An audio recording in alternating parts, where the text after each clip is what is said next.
Good afternoon, everyone, and welcome to this exciting episode of Baatcheet by Governance Now. Today, we have a very important guest with us, Dr. B. Sundar ji, IFS Special Secretary IT, Department of IT, Electronics and Communications, Government of Andhra Pradesh. Thank you so much, sir, for joining us. Thank you very much, sir. Dr. B. Sundar currently serves as the Special Secretary, Department of Information Technology, Electronics and Communications, Government of Andhra Pradesh, a seasoned Indian Forest Service officer. Dr. Sundar brings a distinctive blend of technical depth and policy insight to his role. With an academic background that includes an engineering degree, an MBA from IIM Indore, a PhD in economics from IIM Ahmedabad, he exemplifies the convergence of governance, technology, and strategic thinking. He has been instrumental in shaping and implementing the Andhra Pradesh IT Policy 4.0 with a sharp focus on promoting Tier 2 and Tier 3 cities such as Visakhapatnam, Tirupati, and Vijayawada as future-ready IT and electronic hubs of India.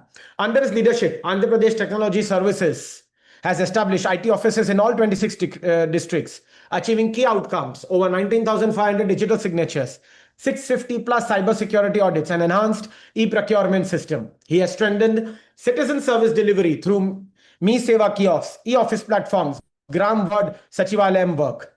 His vision is steering Andhra Pradesh towards a digitally empowered, innovation-led governance ecosystem that bridges urban-rural divide and delivers efficient public services at scale. Thank you so much, sir, for joining us. Thank you very much, sir. I really thank Governance Now for giving us this opportunity. Absolutely, sir. Thank you so much. My first question, what is the vision and strategic roadmap of your department in making Andhra Pradesh digital ready, digital first, and how are you implementing it across various sectors? Your question has two parts, sir. Yes. I will answer it in parts. Yes. First, the digital first and digital ready. As you rightly mentioned in the introduction, we have so far been successful in injecting core technologies into governance, like for citizen services delivery, for procurement. The latest salvo being going granular at the district level. I'm happy to represent the IT department, IT, Electronics and Communications Department of the Government of Andhra Pradesh. In the hierarchy, I am at number 3. At number 1 is our Honorable Minister for IT, Electronics and Communication. Next in hierarchy is our Secretary, IT, Electronics and Communication.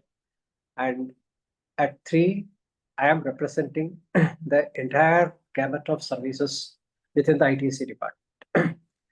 So to deliver the vision and strategy of the government, we have arms within the ITC department. The technology services is a procurement arm where we bring in all the core technologies, including e-procurement, and it keeps on evolving. When signatures keep evolving, suddenly we want Type-C connectors for facilitating in mobile phones. Somebody else wants iOS, somebody else wants Android. So all these small innovations keep happening, and the IT department doesn't work alone in this. As you can easily imagine, it is a plethora of technology partners who come with us, because we alone cannot boast in saying that we have a huge technological workforce with us. So it is not like that. For example, in having this C slot for mobile devices, for digital signatures, we have to extensively engage with National Informatics Center and NIC. NIC. And the stalwarts there in Delhi, in both our NIC AP, they were able to deliver the solutions, which further involved permissions from the certifying and the controlling authority. There is an office, which CCA in Delhi, which exclusively looks at certifying signatures of officers. We had to get permission from them. The software development happens in another silo, and integrating all this will bring it to an application. So what I'm trying to say here is, for being digitally first and digitally ready, we not only have to keep in touch with the industry literature, we also have to see how much of the literature is actually relevant to our government services. The next part is where all we have done this for being digitally first. Now, if I say that we are delivering X number of services on various digital and mobile platforms, we are not a cut above the rest, because there are other states also which are quick to follow. The same vendor will be there doing the same work, and it is easy for it to. But where exactly we try to make a cut above the rest is uh, we try to leverage the existing technological platform for either volumetric expansion or Hmm. take e-office for example. E-office, it is a it is a e-file service for the entire nation. Its hue is natural in nature. Every state has its own e-office, but where we have made some differences, we have the largest number of users in the country. We have nearly 1,19,000 plus users in the office, and the number is still ticking, which is the largest.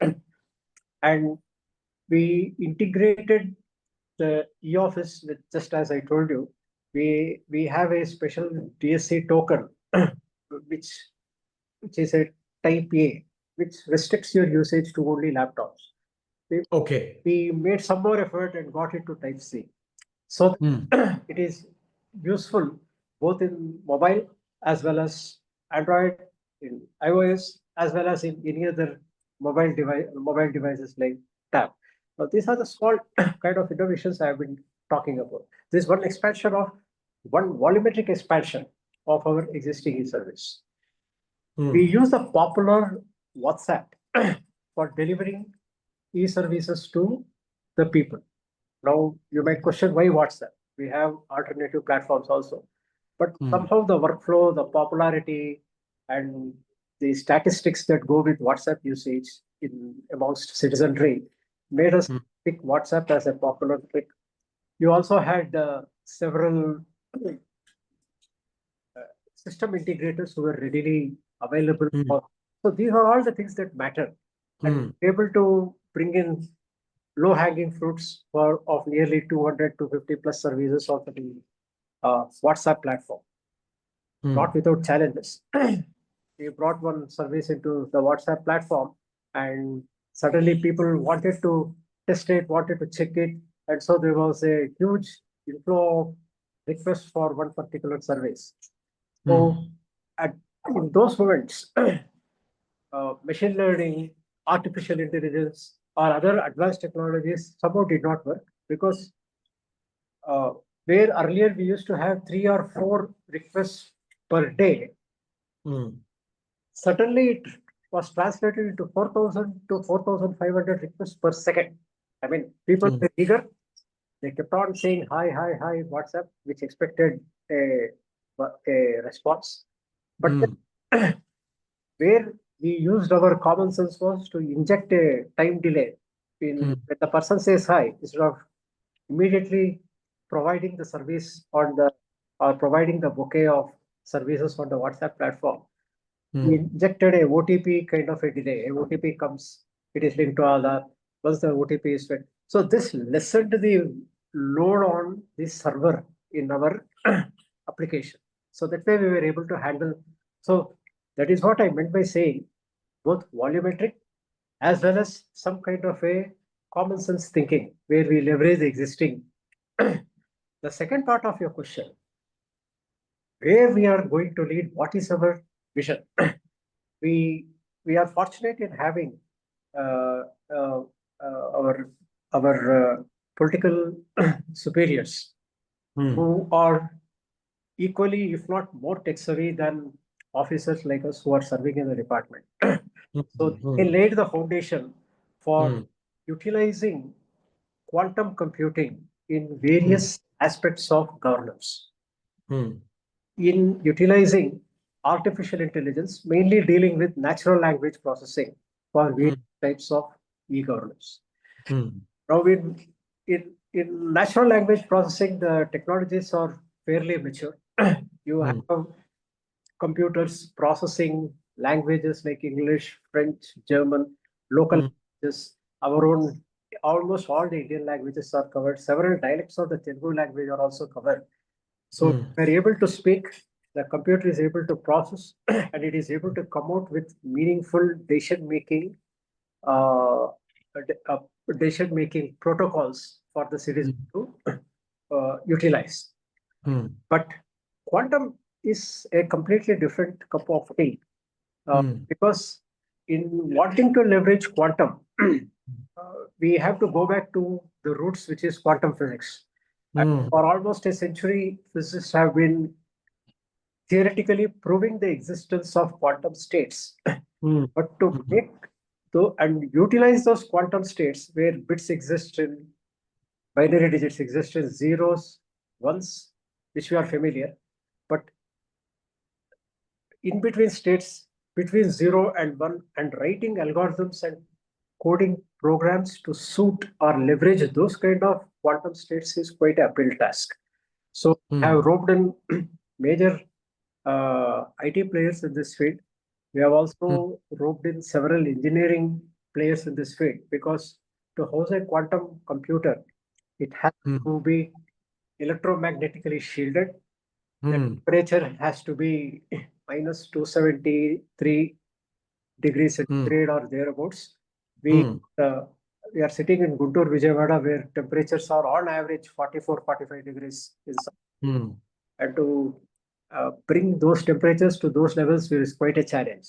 Anyhow, to surmount all this, the political superiors have fixed January 1st, 2026 as a deadline for at least bringing in a quantum ecosystem in Amravati. So these two prongs, we hope to lead the IT revolution in government. Absolutely. Good. Now, sir, we know about emerging technologies. You spoke about what is the vision of the department and how is it being implemented. Now we know about some emerging technologies such as artificial intelligence, blockchain, IoT, big data, virtual learning. How is the department embracing these emerging technologies? Again, I will answer in two parts. You have almost answered my first question by listing out the various emerging technologies. Being from the IT department,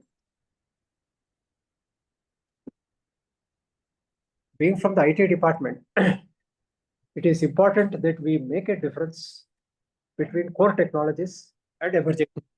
Core technology mainly has to deal with web interfaces, mobile applications, document generation, while emerging technologies, as you have listed out, like blockchain, Internet of Things, and in electronics, you have transition from IPv4 to IPv6. State data centers, the technologies that govern state data centers, the technologies that govern video conferencing, the technologies that govern local area networks. Now, in every aspect of these electronics and communications, we have strived hard to bring in the best.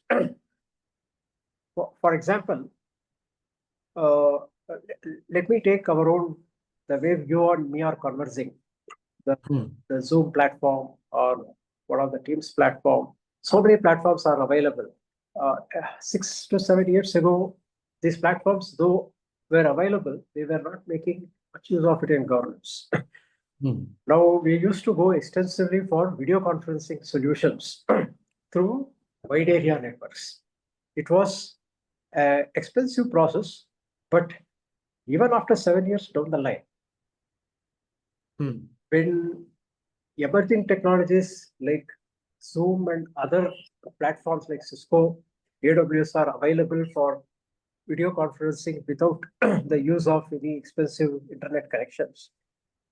In government, we still find the relevance of the old video conferencing WAN kind of a system, mainly because of the lack of digital inclusion in a rural internet. I am having 670 odd mandals where connectivity it is existing in most of the mandal at the mandal level, but when we go down below, where the actual majority of the population have to somehow engage with digital technologies to utilize the fruits of governance. There we fall miles short. We have around 18,000 plus revenue villages, and as on date, nearly 3,500 villages, they lack even, forget about 4G connectivity, even 2G connectivity. 2D. This is in our, these are all published statistics which you can pick in from the Government of India and other government websites. And similar conditions exist in many other states. Like the numbers may be different, but still the number of digital inclusion is a huge problem. Absolutely. Now, if the one way to propagate digital connectivity to these places is to have a government office equipped with some kind of internet facility. And this is where our wide area network with substantial technological upgradations like software defined wide area networks, though it is an oxymoron in its own meaning. You have a wide area network and you have software defined, but still because it makes it does away with a lot of expensive hardware equipment. Sure. So this way we have Yes. utilized core technologies. Right? When it comes to emerging technologies, like our approach is to have an open mind. Understood. For example, blockchain. The definition of blockchain is you should have, if you have 1,000 users, you should have 1,000 copies of the records, so that none of the record is tampered with or altered by any of the 1,000 users. In government, suppose we are taking land records as an example for implementing blockchain, the numbers will be quite huge. Storage will be so difficult. So there we had to make a compromise. So instead of making it as the number of users, we reduced it to 5. So 5 copies exist. So that way, we have an open mind to technology. We also customize this kind of blockchain. We have tried to implement it in certificate governance. Absolutely. It is work in progress, and we have linked it with the DigiLocker, where once the certificate gets generated, it is directly ported to the DigiLocker. And to a blockchain or a near blockchain kind of a contrivance, we also hope to give it some kind of an authenticity. It is in progress. So these are the two areas where we have experimented with blockchain. Now, Sundar sir, towards my last question, if we look at the future, how future ready is the department with its key priorities, and what challenges does it foresee in terms of scaling the digital infrastructure and making a more resilient and citizen-centric governance? One part of the question is how ready is the government? Yes. How ready is the IT department? That is the meaning I understood, and that is how I will answer.